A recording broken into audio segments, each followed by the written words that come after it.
नमस्कार, जय हिंद। आप सभी का स्वागत है हमारे YouTube चैनल एम के इंस्टीट्यूट उज्जैन में।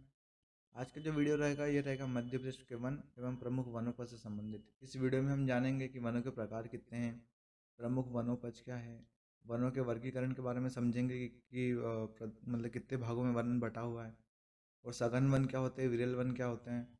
साथ ही परीक्षा की दृष्टि से उपयोगी महत्वपूर्ण तथ्यों के बारे में भी चर्चा करेंगे। तो ये जो वीडियो रहेगी वो तो अच्छी मतलब इन्फॉर्मेटिव होने वाली है, तो प्लीज़ वीडियो के अंत तक बने रहिएगा। तो हम वीडियो को स्टार्ट करते हैं। सबसे पहले एक मध्य प्रदेश में वन के बारे में चर्चा कर लेते हैं, आखिर वन है क्या। तो वनों से अभिप्राय से व्यापक क्षेत्र से है जहाँ पे वृक्षों का घनत्व सबसे ज़्यादा होता है, ऐसे क्षेत्र को वन कहते हैं। अब आप सोच रहे होगे सर हमारे घर के सामने भी एक गार्डन है, तो उस गार्डन में बहुत सारे पेड़ लग रहे हैं, तो नहीं, वो गार्डन नहीं। उसमें क्या होता है, देखो व्यापक क्षेत्र की बात हो रही है, चर्चा व्यापक क्षेत्र की हो रही है। व्यापक मतलब बहुत बड़ा क्षेत्र है ना, जहाँ पूरा वृक्षों से घिरा हुआ, तो उसको वन कहते हैं। फिर मध्य प्रदेश की पहली वन नीति की हम बात करते कब बनी थी, तो 1952 में बनी थी पहली वन नीति। 4 अप्रैल 2005 को मध्य प्रदेश की नई वन नीति की घोषणा हुई। फिर वनों का 100% राष्ट्रीयकरण करने वाला देश का प्रथम राज्य कौन सा, तो वो मध्य प्रदेश है। मध्य प्रदेश ऐसा पहला राज्य जिसने वनों को समझा और उसके वनों के महत्व को समझते हुए उसका राष्ट्रीयकरण कर दिया। फिर वनों का राष्ट्रीयकरण वर्ष कब किया गया, तो 1970 में किया गया वनों का राष्ट्रीयकरण। सर्वप्रथम काय का किया गया, तो तेंदुपत्ता का। जो मतलब वन से हमको जो सामग्री मिलती है, तो उसमें से भी सबसे पहले काय का करा, तो तेंदुपत्ते का। तेंदुपत्ता क्या होता है, देखो बीड़ी बनाने, बीड़ी उद्योग में इसके पत्ते का बहुत डिमांड ज़्यादा रहती है। जिस पत्ते से बीड़ी बनती है ना, वो तेंदुपत्ता कहलाता है। इसका राष्ट्रीयकरण कब गया, तो इसका राष्ट्रीयकरण किया गया था 1964 में। ये आपको दिख रहा है ना सन इसमें। और मध्य प्रदेश के वनों का राष्ट्रीयकरण कब गया, 1970 में। फिर वन संपदा की दृष्टि से मध्य प्रदेश जो है ना एक समृद्ध राज्य है। आपने देखा होगा कि कभी इसका वन का मैप उठा के देखा होगा, तो आपने मध्य प्रदेश में आपको सबसे ज़्यादा वन मिलेंगे एक बड़े भूभाग में, है ना। फिर मध्य प्रदेश में देश के 41%, 41%, जो देश में जितने भी वन है उसका 41% सागौन के वृक्ष है। राज्य के कुल वन संपदा क्षेत्रफल के ये 19.36 क्षेत्र जो है सागौन के हैं। यहाँ पे सागौन के पेड़ पाए जाते हैं क्षेत्रफल के आधार पर। फिर मध्य प्रदेश में देश के 50% जो है साल के वृक्ष हैं। राज्य के कुल वन क्षेत्रफल का ये 16.54% घेरे हुए हैं। मध्य प्रदेश के वन व्रत की बात करें तो 16 वन व्रत है इसमें, जो 10 राष्ट्रीय उद्यान और 26 अभ्यारण्य में विभाजित करे हुए हैं। वन मंडल की बात करें तो पहले 62 थे, जब एक बढ़ गया तो 63 हो गए। 16 वन व्रत हो गए, 63 वन मंडल हो गए हमारे। और वन व्रत के जो अधिकारी होते हैं उनको कहा जाता है वन संरक्षक। वहीं वन मंडल का जो अधिकारी रहता है उसको कहा जाता है वन मंडल अधिकारी। तो उम्मीद है आप समझ गए होंगे। आगे बढ़ते हैं। फिर वनों के वर्गीकरण की एक बार चर्चा करते हैं कि वनों का वर्गीकरण कैसा हुआ है। तो इसको जो है 5 भागों में बांट रखा है वनों को। सबसे पहला जो है प्रादेशिक आधार पर, दूसरा है भौगोलिक आधार पर, तीसरा प्रजाति के आधार पर, चौथा जो है शासकीय आधार पर, और पांचवा है वन विभाग के आधार पर। अब एक एक करके इन सभी के बारे में चर्चा कर लेते हैं, आखिर ये है क्या। तो अगर आपके पास में कोई सी कॉपी वगैरह पड़ी हो या पेन है, तो प्लीज़ आप इसके साथ में नोट्स बनाते चलिए, क्योंकि ये बहुत ज़्यादा हेल्पफुल है आपके लिए। और आपका साथ में रिवीजन भी हो जाएगा। अगर आपने पहले इस टॉपिक को पढ़ रखा है तो आपका रिवीजन भी हो जाएगा। देखो सबसे पहले इसमें आते हैं विंध्य कैमूर श्रेणी। प्रादेशिक आधार पर जो वन विभाजित है उसमें सबसे पहला है विंध्य का कैमूर श्रेणी, विंध्य कैमूर श्रेणी ना। यहाँ जो वन पाई जाती है कौन से होते हैं, विरल प्रकार के। प्रमुख जिले की बात करें तो है सागर और दमोह। अब इसके मैप में इसकी स्थिति कहाँ है, देखो ये जो आपको गोला दिख रहा है इधर का, जो मैं बना रहा हूँ अभी, तो ये जो है सागर और दमोह यहाँ पड़ते हैं। तो यहाँ पे विरल वन पाए जाते हैं। विरल वन क्या होता है, देखो जहाँ पे जो वनों की डेंसिटी घनत्व कम होता है उसको विरल वन कहा जाता है। दूसरे नंबर पे हमारा मुरैना एवं शिवपुरी का पठार। ये आपको यहाँ दिख रखा होगा मैप में। देखो आप यहाँ पे गोला बना रहा हूँ मैं, यहाँ मुरैना और शिवपुरी यहाँ पड़ता है। ये इधर पूरा इतना एरिया है ना। ये जो है यहाँ पे क्या होता है, तो यहाँ पे सर्वाधिक कटीले वन पाए जाते हैं। जो कटीली झाड़ियाँ देखते हो ना, मेहंदी मेहंदी की झाड़ियाँ जो रहती है, खजूर वगैरह है ना, ये पाए जाते हैं यहाँ पे। फिर सतपुड़ा, मैकाल, बघेलखंड, ये जो प्रमुख सघन वन इन्हीं क्षेत्र में पाए जाते हैं। नर्मदा सोन के दक्षिण में स्थित जितने भी जिले हैं, जो पश्चिम खरगोन से लेकर पूर्व सीधी सिंगरौली तक विस्तृत है। देखो एक मैप में इसके लोकेशन दिखाता हूँ, यहाँ से लेकर शुरू होते हैं ये, तो ये सीधे जाते जाते जाते ये सीधी सिंगरौली को भी अपने अंडर में करते हुए, ये जितना भी एरिया देखोगे आप, वन विभाग जो मध्य प्रदेश का जारी करता है, वो मैप भी देखोगे तो आपको यहाँ पे सबसे अधिकतर वन मिलेंगे इस एरिया में। तो ये सघन वन कहते हैं। सघन वन क्या, जिनकी डेंसिटी बहुत ज़्यादा है, मतलब वनों वृक्ष बहुत ज़्यादा पास पास में। अब भौगोलिक आधार पर वर्गीकरण किस प्रकार हुआ, तो उसकी भी चर्चा कर लेते हैं एक बार। सबसे पहला है इसमें उच्च कटिबंधीय पर्णपाती वन। मध्य प्रदेश के सागर, दमोह, जबलपुर, पन्ना, छतरपुर, छिंदवाड़ा, सिवनी, होशंगाबाद आदि जिलों में पाए जाते हैं। इस प्रकार के वन जो है मध्य प्रदेश के सर्वाधिक भाग पर पाए जाते हैं। इस प्रकार के वनों में औसत वर्षा की बात करें तो 50 से लेकर 100 सेंटीमीटर तक होती है, तथा यह वन पानी की कमी आने पर अपने सारे पत्ते गिरा देते हैं। गर्मियों के मौसम में क्या करते हैं, ये जो पर्णपाती नाम इसलिए पड़ा इनका क्योंकि गर्मी के मौसम में इनको पानी की आपूर्ति नहीं होती है, तो अपने पूरे पत्ते गिरा देते हैं, इसीलिए इन्हें पर्णपाती कहा जाता है। फिर इनके प्रकारों की बात करें तो ये आप देख रहे हो अंडरलाइन करे हुए, सागुन, शीशम, नीम, पीपल आदि इस प्रकार के वृक्ष इस प्रकार के वनों में पाए जाते हैं। दूसरी पे हम चर्चा करते तो है उष्णकटिबंधीय अर्धपर्णपाती वन। अब ये क्या होता है, तो मध्य प्रदेश के शहडोल, सीधी, बालाघाट, मंडला आदि जिलों में पाए जाते हैं। पर्णपाती साहब समझ जाओ कि अपने पानी की कमी होने पर ये अपने पत्ते गिराते हैं, मगर आधे गिराते हैं, पूरे नहीं गिराते, इसलिए इनका नाम अर्धपर्णपाती कहता है। इस प्रकार के वनों में जो औसत वर्षा होती है वो होती है 100 से लेकर 150 सेंटीमीटर। फिर बांस, साल, सागौन, बीजा, धोर, जामुन, महुआ, सेजा, हर्रई जितने भी आपको दिख रहे हैं इसके प्रकार, ये पेड़ पौधे के नाम है ना, ये इसकी कैटेगरी में आते हैं। आदि के वृक्ष इस प्रकार के वनों में पाए जाते हैं। अर्धपर्णपाती वन। उष्णकटिबंधीय शुष्क वन। अब शुष्क वन क्या, इनको शुष्क क्षेत्र, जो ठंडा थोड़ा क्षेत्र रहता है ना, वहाँ पे उगते ही है, जैसे कि भिंड, मुरैना, ग्वालियर, रतलाम, जहाँ पे सर्दियाँ ज़्यादा पड़ती है, शिवपुरी आदि जिलों में पाए जाते हैं। इस प्रकार के वन जो है 75 सेंटीमीटर से कम वर्षा वाले क्षेत्रों में पाए जाते हैं। इन्हें कटीले वन भी कहा जाता है क्योंकि इसमें कांटे ज़्यादा रहते हैं, जैसे बबूल, शीशम, हर्रा, प्लाश, तेंदू, ये जितने भी आपको दिखा रहा हूँ मैं उदाहरण, ये कांटे वाले फल के वो पेड़ पौधे के उदाहरण है। आदि प्रकार के वृक्ष इस प्रकार के वनों में पाए जाते हैं। यह लगभग 0.26% भाग पर फैले हुए हैं। तो सबसे पहले हमने प्रादेशिक पढ़ा, फिर अब भौगोलिक पे अपन ने तीन चीज़ें पढ़ी, उष्णकटिबंधीय पर्णपाती वन, अर्धपर्णपाती और शुष्क वन। अब तीसरा प्रकार पढ़ते हैं इसका, प्रजाति के आधार पर वनों का वर्गीकरण। अब प्रजातियां कौन कौन सी वनों की मध्य प्रदेश में, तो इसमें सबसे पहला है सागौन के वन। सागौन के वन जो है प्रदेश में 18,332 वर्ग किलोमीटर क्षेत्रफल पर फैले हुए हैं, मतलब राज्य के 19.36% पर पाए जाते हैं। इसका जो बोटेनिकल नाम है साइंटिफिक भाषा में, उसका है टेक्टोना ग्रैंडिस। इसकी लकड़ी का जो इस्तेमाल होता है ना, तो भवन निर्माण में करते हैं, फर्नीचर के निर्माण में भी किया जाता है। और इसके जिले कौन से, तो होशंगाबाद, जबलपुर, बैतूल, सागर, छिंदवाड़ा, मंडला आदि। फिर हमारे साल के वन। अब प्रदेश के 3,932 वर्ग किलोमीटर क्षेत्रफल, मतलब 4.15 भाग पर विस्तृत है। इसका बॉटनिकल नाम है शोरिया रोबस्टा, ये इसका साइंटिफिक नाम याद रख लीजिएगा आप ना। इसकी लकड़ी का उपयोग मुख्यतः रेलवे स्लीपर, पुराने ज़माने में जो रेल की बैटरी बिछाते हैं ना, उसमें स्लीपर बनाने का काम आता था इसका वन, लेकिन अभी तो खैर सीमेंट कंक्रीट की बनती हो। फिर इसके जिलों की बात करें तो मंडला, बालाघाट, सीधी, शहडोल आदि है ना। और ये जो वनों से देखो जितनी भी लकड़ियाँ प्राप्त होती है ना, उसकी आपको ये फर्नीचर वगैरह मिल गए, ये जो पेटी वगैरह बनती है, और आजकल तो मॉडिफाई किचन में भी इसका यूज़ होता है, तो इनका ये काम आता है। फिर मिश्रित वन की बात करें, अब सारे पेड़ों की बात करें, सारी प्रजातियों की, तो मध्य प्रदेश में लगभग 1/3 जो वन है वो मिश्रित वन प्रकार के हैं। इनकी बात करें तो इनमें साल, सागौन के साथ कई अन्य प्रजातियां वन भी शामिल है, जैसे बालाघाट, मंडला, छिंदवाड़ा, शिवपुरी, उमरिया। जहाँ पे बारिश ज़्यादा होती है ना, वहाँ पे आपको वन ज़्यादा देखने को मिलेंगे। बस इतना याद रखना है आपको, जिले याद करके देखो आप कुछ नहीं कर पाओगे। फिर अब एक बार पढ़ लेते हैं प्रशासन के आधार पर वर्गीकरण। तो सबसे पहले इसमें आरक्षित वन। आरक्षित वन क्या होते हैं, यहाँ पे प्रशासन के नियम बहुत ज़्यादा कठोर होते हैं। आरक्षित वन क्षेत्र में पशुचारण, आवागमन मतलब आना जाना हमारा, लकड़ी काटना आदि कोई कार्य जो कार्य दंडनीय अपराध माना जाता है। आरक्षित वन 61,886 वर्ग, मतलब 65% भाग पर फैले हुए हैं। फिर है संरक्षित वन। इस प्रकार के वनों में प्रबंधन जो है प्रशासन की देखरेख में होता है, तथा प्रशासकीय नियम कठोर नहीं होते। जितने कठोर आरक्षित में होते उतने कठोर संरक्षित वन में नहीं होते। यहाँ पे आपको पशुचारण की सुविधा होती है, आवागमन की भी सुविधा होती है, लेकिन लकड़ी काटना यहाँ पे भी अपराध की श्रेणी में आता है ना। इस प्रकार के वनों को नष्ट करना दंडनीय अपराध है। तो संरक्षित वन जो है 31,098 वर्ग किलोमीटर मतलब 33% भाग पर पाए जाते हैं।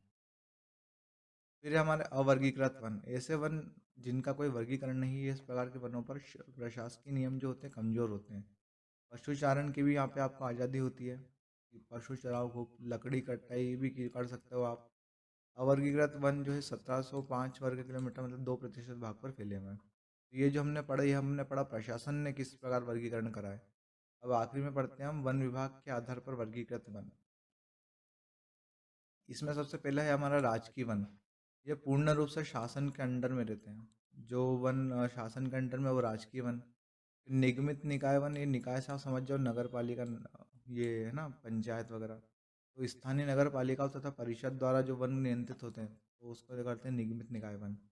और ये तीसरा है निजी वन, जो खुद का खेत खलिहान है उसके, मतलब खुद ने वन बना रखे, जैसे आम के पेड़ लगा रखे बहुत सारे, कुछ करते हैं ना खेती वगैरह, तो वो निजी वन हो गया। अब ये जो आपको दिख रहा है मध्य प्रदेश का मैप एक 3D में, तो ये मैप जो है हमने ही बनाया है, ये कहीं से डाउनलोड नहीं करा हमने। अब इस पे मेरे को देखो पेड़ की थोड़ी कमी दिख रही, तो एक काम करता हूँ 2-4 पेड़ और लगा देता हूँ। लोग कहते हैं कि आप मतलब एक साल में एक दिन में एक पेड़ तो लगाना चाहिए, अपन देखो 3-4 लगा देते हैं, ठीक है। अब इसके बारे में चर्चा कर लेते हैं कि क्या है। देखो ये जो ग्रीन, डार्क ग्रीन एरिया दिख रहा है यहाँ पे आपको लिखा आ रहा है सघन वन क्षेत्र। तो ये सघन वन क्योंकि यहाँ पे वनों की डेंसिटी बहुत ज़्यादा है। फिर उसके बाद में इसमें जो वनों के प्रकार है वो है बांस, सागौन, शीशम, साल, बीजा और हर्रा। ऊपर आप लाइट ग्रीन देख रहे हो तो यहाँ पे है मध्यम वन क्षेत्र। यहाँ पे कौन कौन से वन पाए जाते हैं? तेंदुपत्ता, हर्रा, सागौन आदि। फिर ये हमारा अल्पवन, ये जो पूरा उत्तर में मध्य भारत और पश्चिमी जो मध्य प्रदेश है हमारा, अल्पवन क्षेत्र के अंतर्गत अंतर्गत आता है। इसमें कौन कौन से पाए जाते हैं? तो इसमें आम, महुआ, नीम, बबूल, पलास, जामुन आदि। तो ये हमने मैप के माध्यम से भी समझ लिया इसको। अब आगे बढ़ते हैं, प्रमुख वनोपज के बारे में चर्चा करते हैं। देखो वनोपज क्या होती है पहले आपको ये बताता हूँ। वनोपज जो ये होती है जो वन से हमको प्राप्त होती है और जो हमारे काम आती है वो वनोपज है, सिंपल सी बात। अब इसमें सबसे पहले हम देखते हैं सागौन की। तो प्रदेश के सर्वाधिक भाग 19.36% पर पाए जाते हैं। उपयोग इनका भवन निर्माण, फर्नीचर निर्माण में होता है। प्रमुख क्षेत्र की बात करें सागौन के वृक्ष कहाँ पाए जाते हैं, तो आपको ये नाम ध्यान रखना है, बोरी, होशंगाबाद।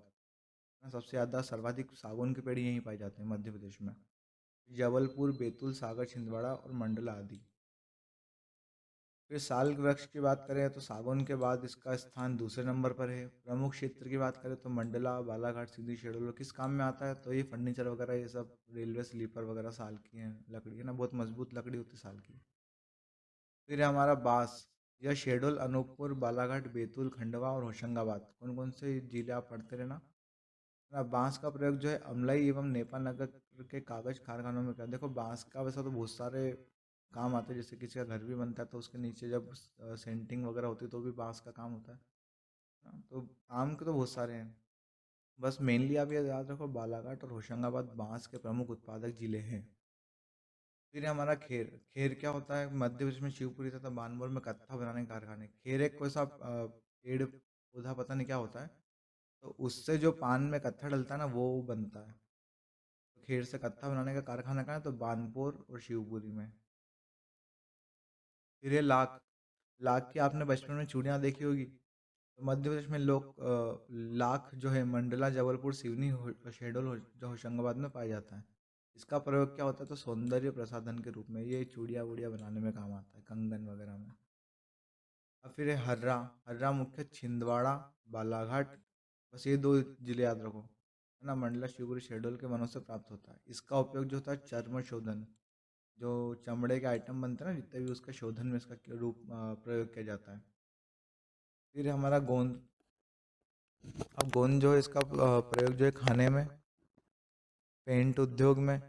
वो आपने देखा होगा एक गर्मी के लड्डू बनते हैं तो उसमें गोंद मिल जाता है, और बाकी बहुत सारे मतलब खाने में भी बहुत सारे यूज़ होता है गोंद का, जो पेड़ों से प्राप्त होता है वो, है ना। पेंट उद्योग, पेपर पेंटिंग, दवा उद्योग, कॉस्मेटिक आदि क्षेत्रों में इसका उपयोग होता है गोंद का। नेचुरल गोंद की बात हो रही है यहाँ पे, फेविकोल मत समझ लेना इसको। फिर है भिलाला। अब भिलाला क्या होता है? इसका प्रयोग जो होता है स्याही और पेंट बनाने में किया जाता है। जो पेनों में स्याही बनती है ना, वो भिलाला के उपयोग से बनती है। फिर है हमारा तेंदुपत्ता। तो मध्य प्रदेश में तेंदुपत्ता का सबसे बड़ा उत्पादक राज्य है। तेंदुपत्ते से बीड़ी बनाने के उद्योग मुख्यतः सागर, जबलपुर और शहडोल एवं सीधी में। कौन कौन से जिले हैं? सागर, जबलपुर, शहडोल एवं सीधी में। तो ये हमने प्रमुख वनोपज के बारे में भी चर्चा कर ली है। अब थोड़ा आगे बढ़ते हैं। तो परीक्षा की दृष्टि से उपयोगी महत्वपूर्ण तथ्यों के बारे में एक बार देख लेते हैं कि ये क्या है। तो पहली वन नीति की बात करें तो 1952 में बनी पहली वन नीति। फिर मध्य प्रदेश की नई वन नीति की बात करें तो 4 अप्रैल 2005 को। पहली कब? 1952 में, दूसरी 2005 में। और ये जो नवीनतम राष्ट्रीय वन नीति, देखो यहाँ पे राष्ट्रीय मतलब केंद्र की वन नीति है ना, तो 14 मार्च 2018 में घोषित की गई। फिर सभी वन उत्पादों को समान मूल्य प्रदान करने वन उत्पादों का विपणन बांड विंध्य हर्बल के तहत किया जाता है। इसका मतलब ये कि मध्य प्रदेश के जंगलों से जितनी भी सामग्रियां मिलेगी और जितने भी प्रोडक्ट बनेंगे, तो उसका जो ब्रांडिंग नेम होगा वो विंध्य हर्बल के नाम से किया जाएगा। फिर मध्य प्रदेश जो है वनों का राष्ट्रीयकरण करने वाला प्रथम राज्य, मैंने आपको बता ही दिया, 1970 में इसका राष्ट्रीयकरण हुआ था। तेंदुपत्ता का राष्ट्रीयकरण जो 1964 में हुआ था, सन याद रखिएगा आप। बांस का राष्ट्रीयकरण 1973 में हुआ था, 1973। साल बीज का राष्ट्रीयकरण 1975 में हुआ। सामाजिक वानिकी योजना मध्य प्रदेश में 1976 में लाई गई। अभी देखो इसको ऐसे याद रखो कि साल का बीज जो है, बीज का राष्ट्रीयकरण 1975 में याद करा गया और उसके अगले ही साल सामाजिक वानिकी योजना ला दी गई। तो इससे कॉम्बिनेशन करके पढ़ोगे तो आपको बहुत जल्दी याद हो जाएगा। फिर मध्य प्रदेश में पंचवन योजना है, 33% से कम वृक्ष वाले जिलों में वृक्षारोपण से संबंधित है। पिछले बार एमपीपीएससी के पेपर में प्रश्न आया था कि आकांक्षा योजना क्या है, तो उसके 4 ऑप्शन दे रखे थे, तो सबने जो है ना, अधिकतर लोगों ने मतलब 80% लोगों ने उसका गलत ऑप्शन ही टिक करा। लेकिन वो योजना जो थी ना, SC ST के जो बच्चे विद्यार्थी रहते हैं उनके लिए थी वो, उनको स्कॉलरशिप दिलाने की। तो ऐसी योजना क्या, बहुत बार पूछ लेते, तो आप याद रखना पंचवन योजना क्या है। तो 33% से कम वृक्ष वाले जितने भी क्षेत्र हैं तो उनमें वृक्षारोपण से संबंधित है। अब मिशन अस्तित्व क्या है? तो मंदसौर स्थित गांधी सागर अभ्यारण्य में गिद्धों से संबंधित है। गिद्ध गणना 2016 भारतीय वन प्रबंधन संस्थान भोपाल द्वारा की गई थी। ये भी ध्यान रखना, गिद्ध की गणना किसने करी? तो भारतीय वन संस्थान प्रबंधन भोपाल, और एक इसका मेन है वो देहरादून में द्वारा की गई, जिसमें प्रदेश में 7 प्रजातियों के 8,900 गिद्ध गणना की गई, जो कि भारत में सर्वाधिक मध्य प्रदेश में ही है ना। गिद्ध संरक्षण केंद्र की बात करें तो पन्ना में है और केरवा भोपाल में। 1990 तक हम देखें कि गिद्ध कितने थे, तो उनकी संख्या जो कम से कम है ना लाखों में थी, 10 लाख के ऊपर गिद्ध थे। लेकिन क्या हुआ, समय के साथ में आपको एक मालूम होगा, एक इंजेक्शन आता है जो उपचार के लिए, जानवरों के उपचार के लिए ठीक मतलब लगाया जाता है उनको, उसका नाम है डाइक्लोफिनेक सोडियम आईपी इंजेक्शन। तो उसके प्रयोग से क्या हुआ, गिद्धों की जनसंख्या में बहुत कमी आ गई। क्योंकि गिद्ध क्या करते थे, मरे हुए जानवरों को काम करते, नेचुरल का जो है बहुत बड़ा हिस्सा है गिद्ध भी। तो उन्होंने जैसे उसके मरे हुए जानवरों का मांस को खाया तो उनकी जनसंख्या में कमी आ गई। मध्य प्रदेश के वनों में मुख्य वन संपदा की बात करें तो साल, सागौन और बांस है। इसके कारण मध्य प्रदेश बहुत अच्छे से जाना जाता है। फिर गौण वन संपदा की बात करें, जो ग्रामीण इलाकों और का आजीविका का मुख्य स्रोत है, तो वो है लाख, हर्रा, बहेरा, खेर, गोंद आदि। देश की 20% लकड़ी का उत्पादन मध्य प्रदेश स्वयं करता है।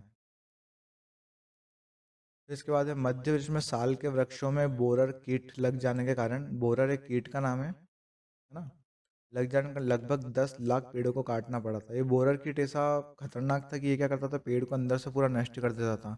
और ये अपनी तादाद भी, जैसे कोरोना वायरस फैला था ना, उस प्रकार ही फैल रहा था। तो उसको ये डिसीजन लिया सरकार ने कि एक काम करो, सारे पेड़ों को काट दो ताकि आसपास के क्षेत्रों को हानि नहीं पहुंचे, है ना। एक वो जमाना था जब कीट लग जाने के कारण पेड़ों को काटना पड़ता था, और आज ये जमाना है कि किसी ने बोल दिया कि छिंदवाड़ा, वो छतरपुर के जंगलों के मतलब नीचे खदान है, वहीं बहुत सारे हीरे पड़े हुए हैं। तो हीरों के चक्कर में पेड़ को काटने का वो चल रहा था बीच में। पर खैर, वो तो बहुत सारी संस्था ऐसी है जो पेड़ के लिए काम कर रही है। उन्होंने सरकार को समझा है कि ये उचित नहीं है, तो अब फिर बच गए पेड़ पौधे बहुत सारे। पहले तो जंगलों की कमी है, ऊपर से ये लोग ऐसा करते हैं तो बहुत बुरा लगता है मन से। फिर वन राजकीय महाविद्यालय की बात करें तो वह बालाघाट में। इंडियन इंस्टीट्यूट फॉरेस्ट मैनेजमेंट कहाँ है? तो भोपाल में। ये ध्यान रखना, वन राजकीय महाविद्यालय पूछता है एग्जाम में ना, तो बालाघाट में। Indian institute of forest management कहाँ पड़ता है? ये भोपाल में पड़ता है। फिर सर्वाधिक आरक्षित वन व्रत जो है खंडवा में है। वहीं सबसे कम आरक्षित वन व्रत की बात करें तो वो छतरपुर में है ना। आरक्षित की बात हो रही है यहाँ पे, लेकिन वन व्रत सबसे ज़्यादा खंडवा में और सबसे कम उज्जैन में, उज्जैन है ना। और यहाँ पे आरक्षित की बात करें तो आरक्षित वन कहाँ पे? तो छतरपुर में। फिर मध्य प्रदेश वन विकास निगम की स्थापना 24 जुलाई 1975 में की गई थी। मध्य प्रदेश वन विकास निगम 1975 याद रखना बस आप, तारीख से कोई मतलब नहीं। फिर मध्य प्रदेश में वन जीव संरक्षण अधिनियम कब आया था? 1974 में। प्रदेश में सामाजिक वानिकी योजना 1976 से प्राप्त हुई थी, प्रारंभ हुई थी। प्रदेश के शिवपुरी में प्रादेशिक वन स्कूल है स्थापित है। शिवपुरी में प्रादेशिक वन स्कूल। बैतूल और रीवा में वन पहरेदारों का ट्रेनिंग स्कूल है। जो वन रक्षक व पहरेदार रहते हैं ना, उनका ट्रेनिंग स्कूल कहाँ है? तो बैतूल और रीवा में पड़ता है, 2 जिलों में, बैतूल और रीवा। मध्य प्रदेश के उमरिया में लाख बनाने का कारखाना है। ये एकमात्र कारखाना उमरिया में ही पड़ता है। जबलपुर को आम जिला और पन्ना को आंवला जिला घोषित किया गया, आम जिला है ना। फिर प्रदेश का एकमात्र तितली उद्यान कहाँ? तो ये रायसेन में पड़ता है। मध्य प्रदेश झील संरक्षण प्राधिकरण 2004 में भोपाल में स्थापित हुआ है। इको पर्यटन विकास बोर्ड 2005 में भोपाल में बना। तो ये याद रखना आप, इको पर्यटन विकास बोर्ड 2005 कहाँ बना? भोपाल में। आपदा प्रबंधन संस्थान 1987 में भोपाल में स्थापित, ये भी। फिर बसावन मामा, ये पुरस्कार से संबंधित एक योजना है जो गवर्नमेंट ने कब करी, चालू करी? तो 2009 में, तो उसका भी याद रखिएगा आप। फिर पहला डॉल्फिन सेंटर भेरी जिला भिंड में स्थापित हो। ये मोस्ट इंपोर्टेंट क्वेश्चन और आने वाली एग्जाम में देखना आपको आएगा ये। पहला डॉल्फिन सेंटर भेरी जिला भिंड में, बस ये पूछेंगे कौन से जिले में, तो भिंड में। फिर वन अनुसंधान केंद्र की बात करें तो जबलपुर में है, और देश का कहाँ है? तो देश का देहरादून में है। और रीवा में क्या है? जैव ऊर्जा पार्क, देखो ये बायो एनर्जी पार्क है, कहाँ पे? रीवा में। सतना की बात करें तो सतना में जैव विविधता पार्क, बायोडाइवर्सिटी ने गार्डन। इंदौर में जो है वो है जैव प्रौद्योगिकी टेक्नोलॉजी पार्क है ना। इकोलॉजी पार्क और जूलॉजिकल पार्क, ये दोनों भोपाल में है। तो आज का वीडियो था, इतना ही था। अगर आपको वीडियो अच्छा लगा हो तो प्लीज़ को लाइक करिएगा, चैनल को हमारे सब्सक्राइब करिएगा, अपने दोस्तों के साथ में शेयर करिएगा। और मेरी शुभकामना आपके साथ में कि आने वाली एग्ज़ाम में आप जल्दी से जल्दी सिलेक्ट हो जाएं और अपने घर वालों का नाम रोशन करें। और जितने भी लोग पीठ पीछे बोलते हैं ना कि तू उतने टाइम से पढ़ रहा है, कुछ कर नहीं पाएगा, ऐसा वैसा, इन लोगों के मुंह बंद करो आप लोग। बस पढ़ाई में ध्यान दो अपना, बाकी तो सब मोह माया है। तो फिर बस आज के लिए इतना ही, हम मिलते हैं अगले